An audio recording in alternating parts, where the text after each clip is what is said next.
deepen reform, that's a very important building block to achieve a moderately prosperous society. Well, I do think the advancements which China has made and which they intend to make in the rule of law are very important.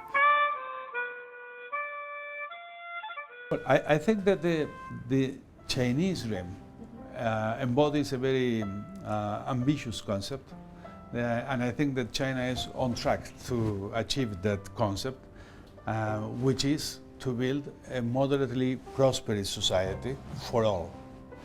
I believe that that is the main goal, and from my viewpoint, the four comprehensives outlined by President Xi help it very much to sustain that main goal.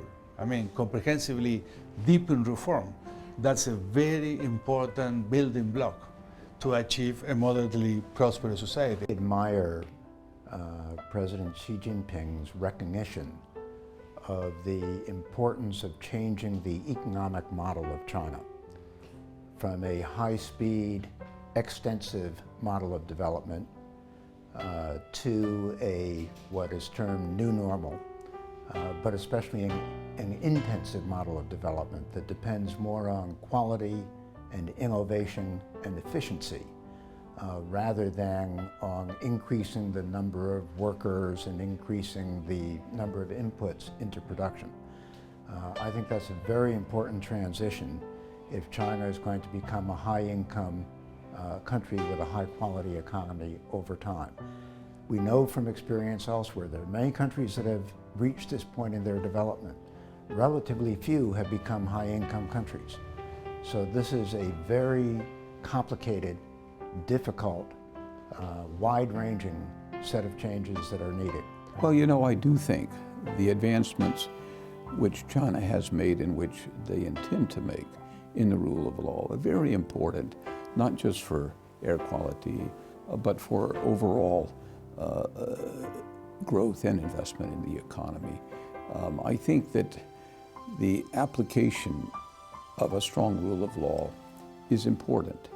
I think that it's crucial that enterprises, no matter whether they are foreign-owned, domestically owned, state or private sector, joint venture, whatever the nature of their ownership structure, and whatever their scale, whether they're modest size or large, that they abide by environmental laws. I really commend the leadership of China for their effort to concentrate on the good governance.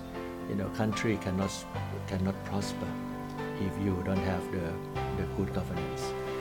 So in the effort to tackle the issue of corruption, the effort from the leadership, the effort to tackle the issue of non-transparency, creating more transparency of law and check and balance, anti-corruption, make sure that the rule of law is in place.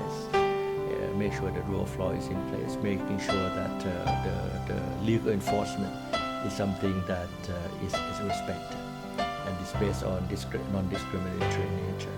And this is something that I think all countries will look up to China and would follow. And I think many countries in ASEAN have already implemented this policy of good governance and transparency, anti-corruption in their own national policies. China grew rapidly during the last more than 2 decades now almost, and its growth rate has slowed down. But I think China is adjusting by its own policy decision. The growth path that China is embarking now will allow it to improve the quality of its growth to more sustainable levels.